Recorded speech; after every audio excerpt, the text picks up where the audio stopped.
Last month, Megan and I had the opportunity to attend an 8-day meditation retreat in North Carolina through an organization called Buddhist Geeks. I've been following their work through many years through their podcast and website, and I was grateful for this opportunity to go deeper in person. One central question for the Buddhist Geeks organization is, how can we serve the convergence of Buddhism with rapidly evolving technology and an increasingly globalized culture? I described this approach in a sermon a few years ago on pragmatic Buddhism, westernized Dharma, and 21st century Sangha. Dharma is teaching or path, Sangha is community.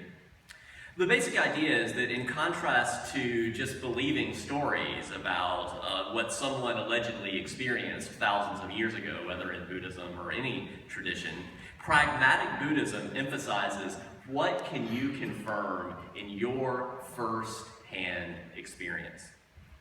Westernized Dharma seeks to integrate Western psychology, modern science, and contemporary technology into traditional Buddhist teachings. And 21st century Sangha means building a Buddhist community that is relevant to this time. There are at least three major ways that we experimented with this perspective on the retreat. First, rather than focusing exclusively on one Buddhist tradition, that there was a multi-traditional approach, drawing freely from the many different Buddhist paths for whatever felt relevant for our time and place. Second, in addition to lots of individual meditation time, there was also experiments with a social meditation practice in which we explored not only just what it's like to meditate in the same room individually, just in proximity to one another, but also to practice what techniques might there be that are actually only possible with 2 or 3 or more people. And actually kind of practicing some of that interdependent web of all existence, or what Buddhists call an interdependent co-arising. So examples might be a social noting practice. So instead of just in yourself noting distraction or cool or whatever you're noticing, actually having people call that out in a certain way so that your own noticing, you notice things you might not have noticed otherwise, and that your noticing goes deeper. Or a social counting practice where you're not the only one holding the breath count, but other people are, so that you might start to get distracted, but it's actually someone else who brings you back into focus. Or social insight practice. So instead of you just asking one of those, what is the sound of one hand clapping or whatever, the stereotypical koans, actually having an interactive practice where your questioning is going deeper because it's interacting with another person. Finally, rather than banning technology, which is quite common in contemplative retreats, and there are really good reasons to ban technology from time to time, there was actually a contemplative technology period each day after lunch in which we were invited to, what was it like to experiment with using technology in this retreat atmosphere? How might we use technology more mindfully or compassionately, or notice more the ways in which we're being manipulated by technology? I should perhaps add, for anyone curious, that an 8-day meditation retreat does not mean spending 8+ hours with your butt, on a meditation cushion without stopping. That sounds terrible. The longest period we ever spent in seated meditation without a break was about 45 minutes, and then there would be like a moving meditation for 15 minutes or 30 minutes, and then maybe more sitting and kind of alternating. And that's actually a quite common pattern in most meditation retreats. So if you're ever worried that you're not just going to be asked, okay, go in that room, stare at the wall for 8 hours, and we'll see you in a bit. So let's see. For me, the greatest benefit of this and other similar retreats I've attended in the past was just having so many days in a row to expansively explore contemplative practices such as concentration, awareness, insight, heartfulness, mindfulness. And I'll confess that even though I am a professional spiritual leader, that's what I'm told, right? It is often hard even for me to always carve out time for spiritual practice on a daily basis amidst all the demands of everyday life. It's all too easy to slip into a pattern of feeling like, oh, well, I'll get to the spiritual practice if I get everything else done, right? Then I can give myself permission to do that. Not surprisingly, that approach leads to very little, if any, actual meditation practice. Even though I know that the inverse approach is actually much wiser and much saner. When I carve out 20 to 45 minutes to meditate, ideally first thing in the morning, there is a positive impact on the rest of the day, as well as an overall building cumulative impact. I mean, I find it difficult sometimes to prioritize meditation despite all that I know about the benefits that science is increasingly showing us of what a regular meditation practice can do for you. We know that meditation increases gray matter in the brain. It reduces cortical thinning due to aging in the prefrontal regions. It improves attention and compassion and empathy. It increases activation of the left frontal regions and lifts your mood. It decreases stress-related cortisol. It strengthens your immune system. It helps a variety of medical conditions, including cardiovascular disease, asthma, type 2 diabetes, and chronic pain. It helps numerous psychological conditions, including insomnia, anxiety, phobias, and eating disorders. By no means is it a cure-all. It doesn't cure those things necessarily, but it measurably makes them easier to deal with and to live with. It has many measurable positive impacts. So I know all that, yet I have no delusion of converting all of you to a daily meditation practice with a list of scientific data, because I can't even fully convert myself with that list of scientific data. Life is messier and more complex than that. I would, however, like to share with you just a few simple steps along those same lines. My inspiration is a book called Hardwiring Happiness. It's by the neuropsychologist, Dr. Rick Hanson. Some of you may be familiar with his earlier and also excellent book titled Buddha's Brain. One of my biggest takeaways from that earlier book is that we humans have evolved to have a negativity bias. In Hanson's memorable phrase, our brains are like Velcro for negative experiences and Teflon for positive experiences. And that's because the people who actually survived out in the wild were the people that overreacted to, is that shadow a tiger or the wind? So the ones that overreacted to that and, ran away even when it was the shadow and not just the tiger, they survived when it was the tiger and passed their genes on to create their own us. So there's a good reason that political philosophers describe the life of our ancestors as one of continual fear and danger of violent death, and that our lives of our ancestors were solitary, poor, nasty, brutish, and short. For millions of years in such brutal conditions, starvation and predators and disease kept hominid and human population levels essentially flat, despite potential population growth curves of about 2%, who were kept down because of starvation and predators and disease and killing one another. But today, we live in a different world. The sharp decrease in threat from starvation and predators and disease is evidenced by our human population at 7 billion people and rising easily to 9 billion, to 11 billion or more, depending on who you talk to. But the negativity bias that kept our ancestors alive long enough to pass on their genes, that is inhibiting our well-being today. And the first step is admitting you have a problem, right?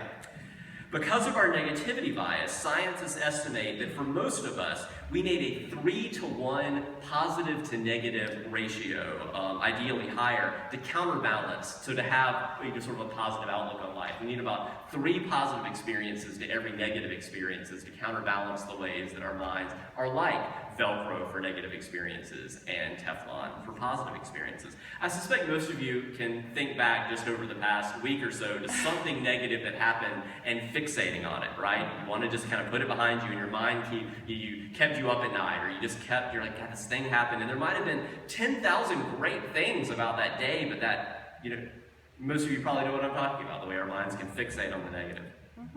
That tiger, right? So I'd like to share with you just one simple technique for cultivating more positive experiences and helping allow those positive experiences that we do have to sink in through our Teflon-like brains.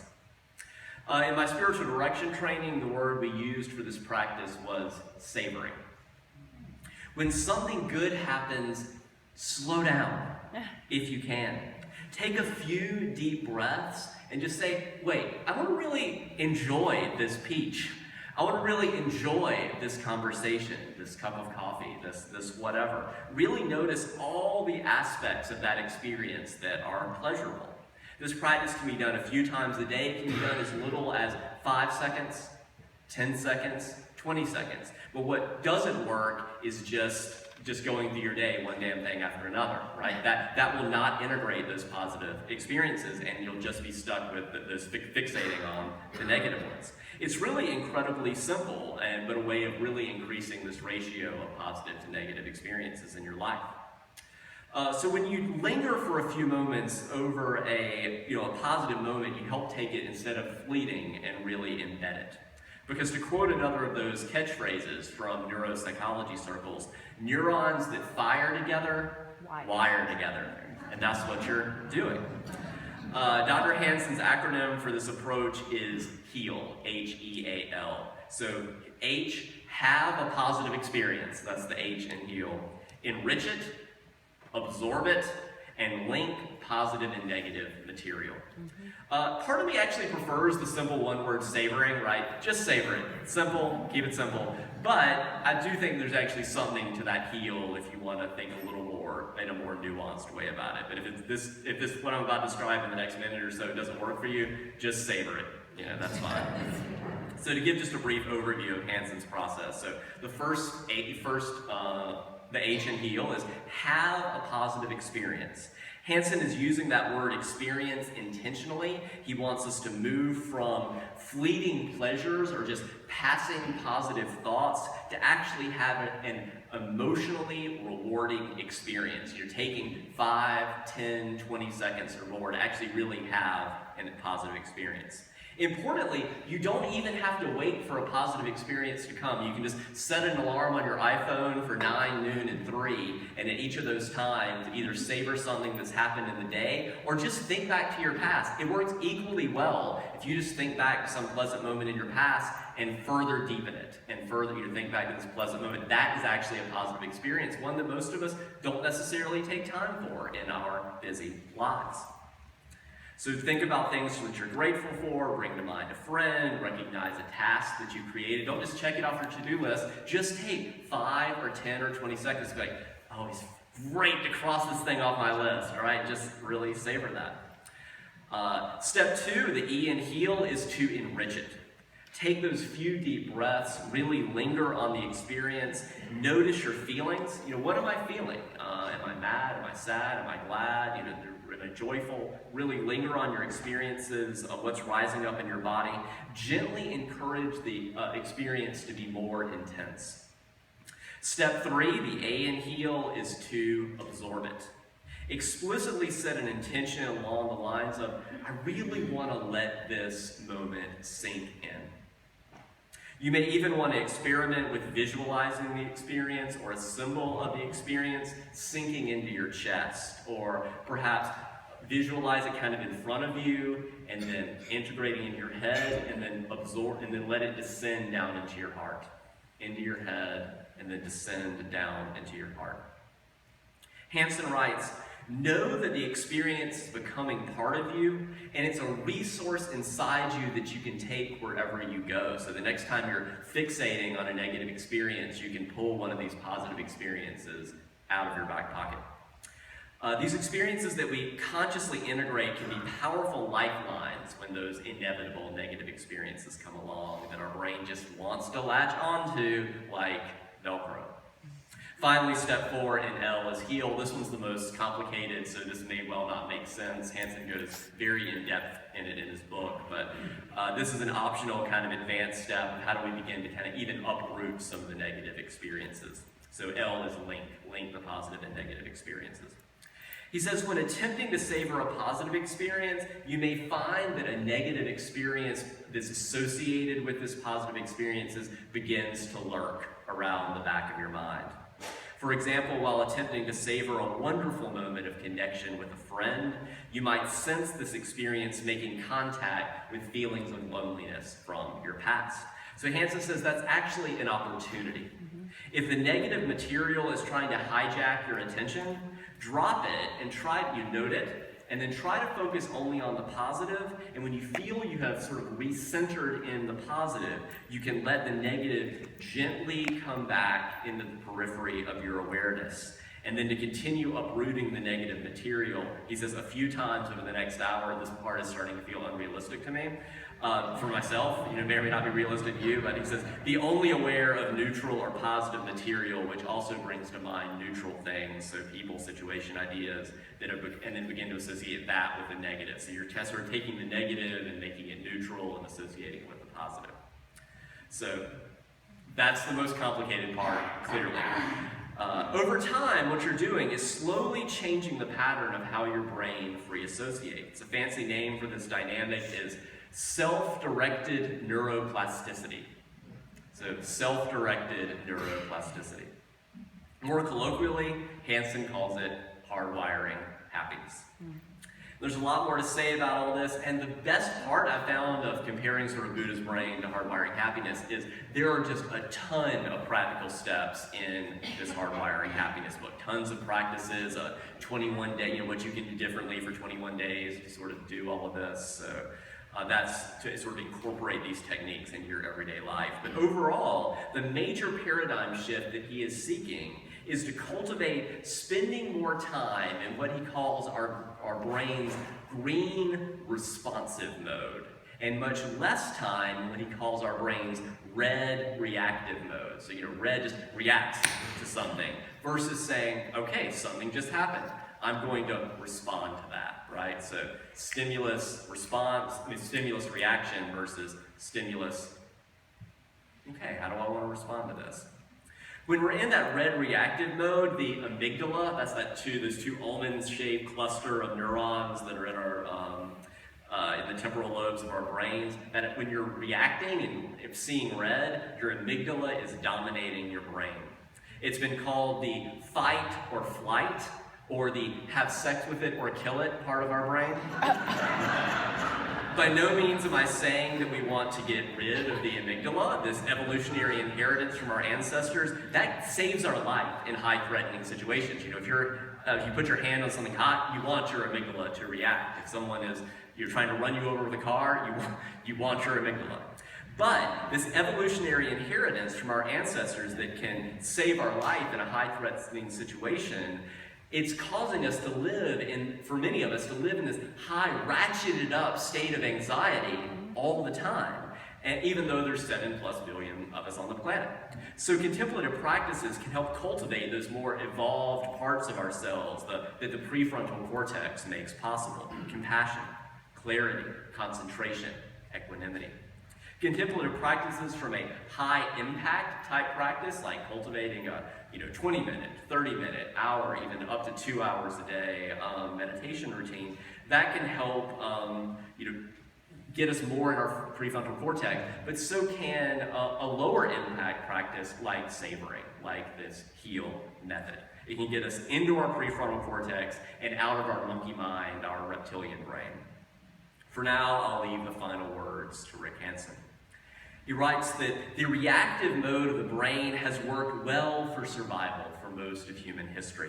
But today it is stressing out the whole planet. For more than 99% of the past 60 million years, our human and primate ancestors lived in small hunter-gatherer groups in which staying alive required identifying with us and mistrusting and attacking them. Now these reactive tendencies, they're fueling unnecessary conflicts. We've armed a Stone Age brain with nuclear weapons.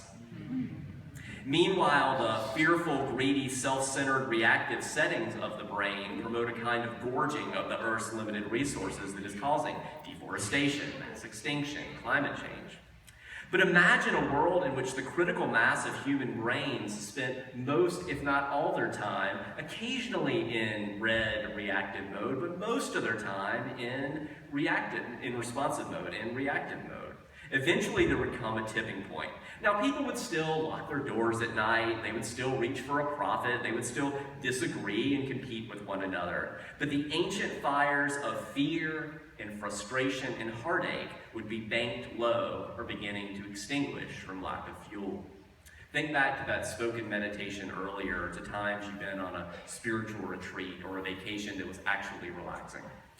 Remember how you feel when you're resting in a basic sense of peace and contentment and love.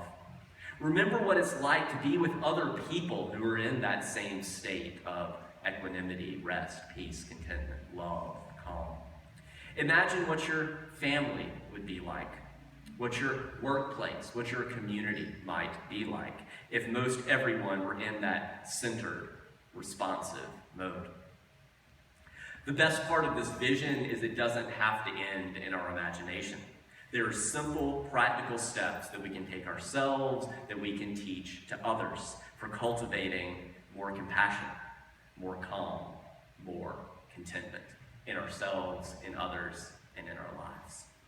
To continue on into that meditation, I invite you to turn to hymn 1031 and can rise and embody your spirit. Let's sing together, filled with loving kindness. And similar to that expansion that Danielle led us through earlier, we're going to sing this through 3 times. Start with singing it as written. The second time, shift to second person. Change all those first person. Change all the I's to you. So the second verse, we're going to sing it to everyone around us. The third verse, we're going to sing we, meaning all beings. So let's sing together.